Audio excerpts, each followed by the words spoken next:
20 से 22 क्विंटल 20 से 22 क्विंटल के हिसाब से भी अगर हम करते हैं तो आपका आ जाएगा 7.5 लाख रुपए आपको उत्पादन मिलता है। हाँ। तो जय श्री राम, वंदे मातरम। सभी किसान भाइयों को मैं अमन कौशिक फिर से आज एक नए वीडियो में आप सभी किसान भाइयों का यूट्यूब चैनल ऑनलाइन किसान में तहे दिल से स्वागत करता हूं। तो किसान भाइयों, आज की इस वीडियो में हम धान की फसल के बारे में जानने वाले हैं। उसके लिए मैं आज एक विशेष मेहमान को आमंत्रण करना चाहूँगा। वो एक युवा किसान हैं, तो धान के बारे में वो हमें पूरी डिटेल से जानकारी देंगे और वीडियो के लास्ट में आपको जानने मिलेगी कि धान की खेती आपके लिए कितने फ़ायदेमंद है और इसमें कमाई हम कितना कर सकते हैं। तो वीडियो को आप शुरू से लेकर लास्ट तक देखते रहिएगा। चैनल में नए हो तो लाल करके सब्सक्राइब का बटन नीचे आ रहा है, उसे दबा दीजिए ताकि आने वाली हर एक खेती किसानी से जुड़ी वीडियो आपको मिलती रहेगी। तो चलिए वीडियो को शुरू करते हैं। तो किसान भाइयों, आज हमारे साथ है किसान भाई सोहन। धान की खेती इस उम्र में, जैसे आपकी अभी उम्र कितनी होगी? मेरा लगभग 24 साल है। 24 साल की उम्र में आप खेती कर रहे हैं, तो कितने साल की उम्र से आप खेती स्टार्ट की है, करना स्टार्ट किए हैं? मैंने लगभग 19 साल से 19 साल से आप खेती कर रहे हैं। और आपकी पढ़ाई कहाँ तक हुई है? मैंने 12th पास किया है। अच्छा, आपने 12वीं तक पढ़ाई किया है। और खेती, धान की खेती आप करते हैं कि और कुछ सब्जी वब्जी लगाते हैं? धान की एक साथ में सब्जी भी करता हूँ। अच्छा, सब्जी भी लगाते हैं। अच्छा, तो धान की खेती के विषय में हम आपसे आज इस वीडियो में जानेंगे। तो किसान साथियों, आज के इस वीडियो में हम अभी फरवरी का महीना चल रहा है, इसमें हम रबी की फसल में जो धान लगाए हैं उसके बारे में हम बात करेंगे। तो आपने कौन से किस्म का चुनाव धान के लिए किया है? आपने कौन से किस्म का बीज चुनाव किया? मैंने महमाया।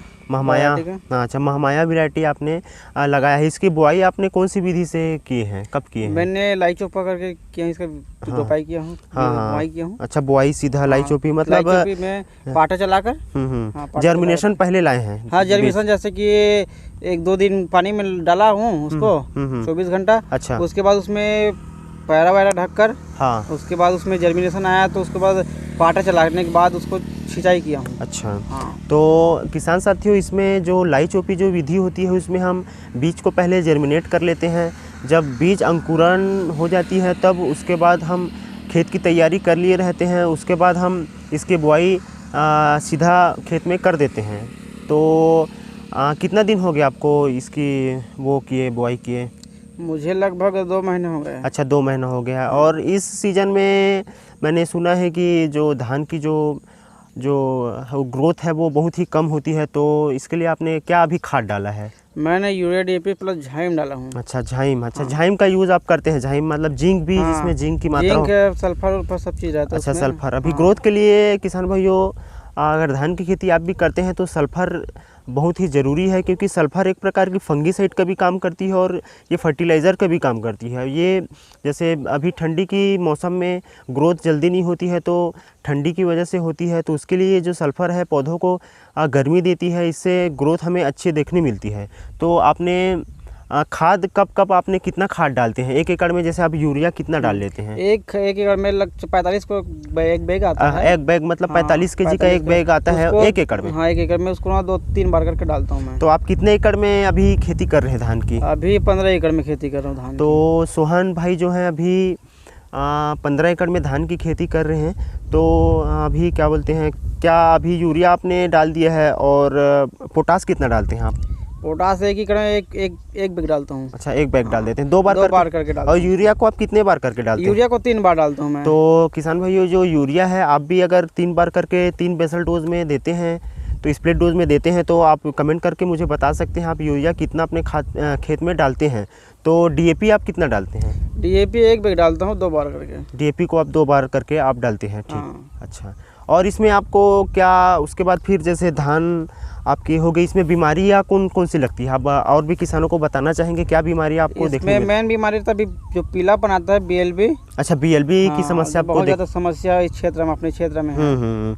और तो उसके बाद और क्या बीमारी आ सकती है? उसके बाद आता है एक तो ब्लास्ट आता है। अच्छा, मतलब रबी की फसल में आपको BLB और ब्लास्ट की जो समस्या आपको देखने मिलेगी, इसके लक्षण अगर आप देखना चाहते हैं तो वीडियो ऊपर में आई बटन में लिंक आ रहा होगा, उसे जाकर क्लिक करके आप देख सकते हैं। तो जो BLB है वो कैसे दिखती है आप बताना चाहेंगे? आप किसान हैं, आप इतने सालों से खेती कर रहे हैं, तो आपको क्या अनुभव है कि आप ऐसे पहचान सकते हैं BLB को, ब्लास्ट को?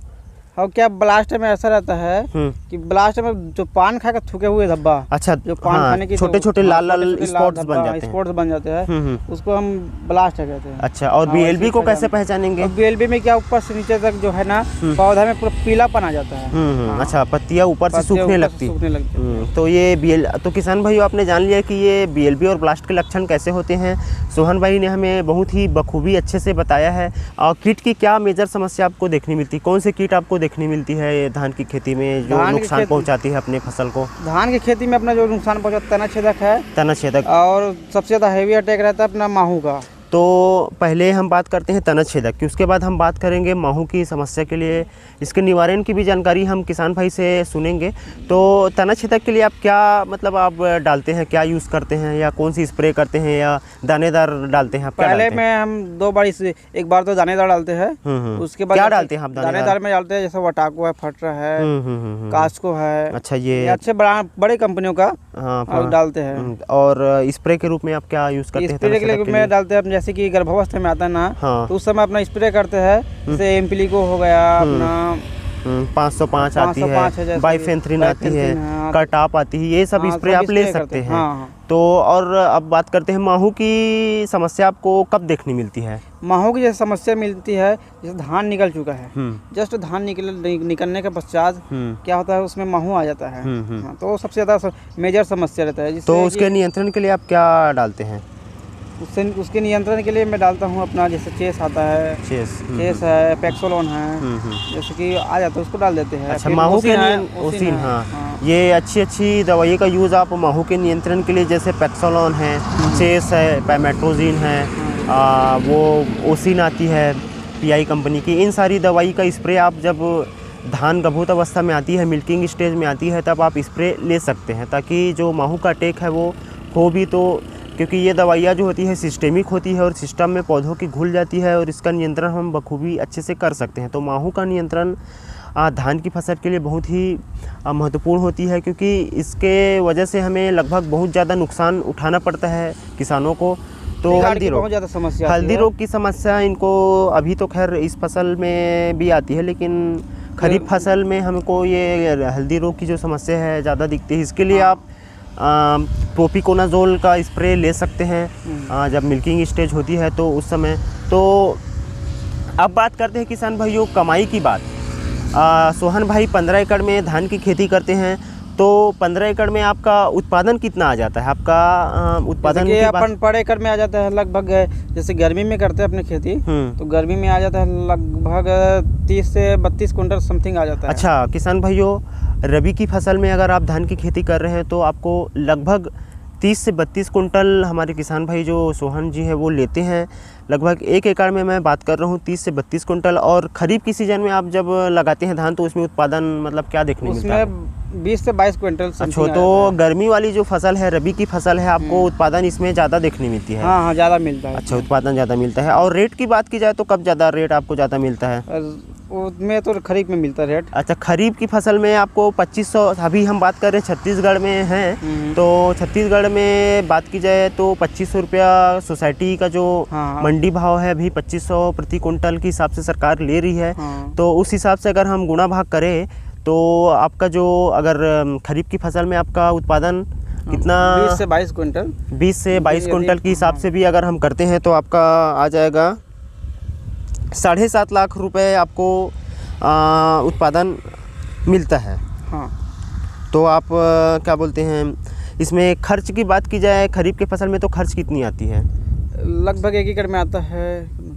नहीं, आपका 1 एकड़ का नहीं, आप मतलब पूरा टोटल बता सकते हैं कितना खर्चा आ जाता है आपका? समथिंग 2 से ढाई लाख रुपये। 2.5 लाख रुपये आपका खर्चा आ जाता है। मतलब आपको शुद्ध 5 लाख की जो बचत है खरीफ की फसल में होती है। और रबी की बात की जाए तो आप कितना आपको जैसे 30 कुंटल भी हम एवरेज लेते हैं किसान भाइयों 15 एकड़ का, तो हमको 450 कुंटल का जो यील्ड है उत्पादन ही मिलेगी देखने। और इसको हम अगर 1500 से भी गुणा करते हैं, अभी लगभग आपको गर्मी की फसल को गर्मी की जो धान है उसका रेट आपको क्या मिलता है, कितने रेट में आप देते हैं? लगभग 1400 से 1500 रुपये क्विंटल। 1500 के हिसाब से भी अगर हम मानते हैं तो इसमें मैंने जोड़ा है 6,75,000 इसमें दिख भी नहीं रहा होगा, 6,75,000। तो इसमें खर्च कितनी आती है? इसमें मैंने सुना है कि गर्मी वाली फसल में खर्च जो है कम होती है। हाँ, क्या है, गर्मी में दवाई का स्प्रे बहुत कम डलता है, हाँ, प्लस हाँ। क्या बीमारी का भी जो हैवी अटैक नहीं रहता है तो उसकी वजह इसलिए से उत्पादन इसमें अच्छा आ जाता है। अच्छा आ जाता है। हाँ। तो लगभग अभी आपने जो 15 एकड़ में धान की खेती किए हैं उसमें आप 6-6.5 लाख की धान अपन इसमें 15 एकड़ में पैसा ले सकते हैं, अर्निंग कर सकते हैं या कमाई हम कर सकते हैं। तो उसमें खर्चे की बात की जाए तो अगर लगभग 2.5 लाख या 2 लाख भी खर्च होती है इसमें तो क्या है, 4 लाख आपका बच जाता है। हाँ 2-2.5 लाख, 1.5 से 2 लाख रुपए खर्च हो जाता है। साथियों, आज की इस वीडियो में आपको जानने मिली होगी कि किसान कितने अर्निंग कर सकते हैं धान की खेती करके।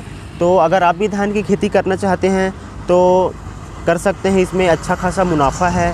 तो आप देखे होंगे कि सोहन भाई धान की खेती कर कितनी मुनाफा कमा रहे हैं। तो अगर ये वीडियो आपको अच्छा लगा होगा तो वीडियो को लाइक कर दिए, चैनल में नए हो तो लाल करके सब्सक्राइब का बटन नीचे आ रहा होगा, उसे दबा सकते हैं ताकि आने वाली हर एक खेती किसानी से जुड़ी वीडियो आपको मिलती रहेगी। तब मिलते हैं फिर एक नए वीडियो में, तब तक के लिए जय श्री राम, वंदे मातरम। और हमारे किसान भाई सोहन का बहुत बहुत धन्यवाद इस वीडियो में आकर हमें आप सबको जानकारी दिया है। तो कमेंट में अगर आपको कोई भी प्रकार की जानकारी अगर चाहिए होगी तो उसके लिए हम सोहन भाई का नंबर आपको दे सकते हैं डिस्प्ले में, तो आप इनसे संपर्क करके पूछ सकते हैं कि किसी भी प्रकार की आपको समस्या होगी। तो मिलते हैं फिर नए वीडियो में, तब तक के लिए जय श्री राम, वंदे मातरम।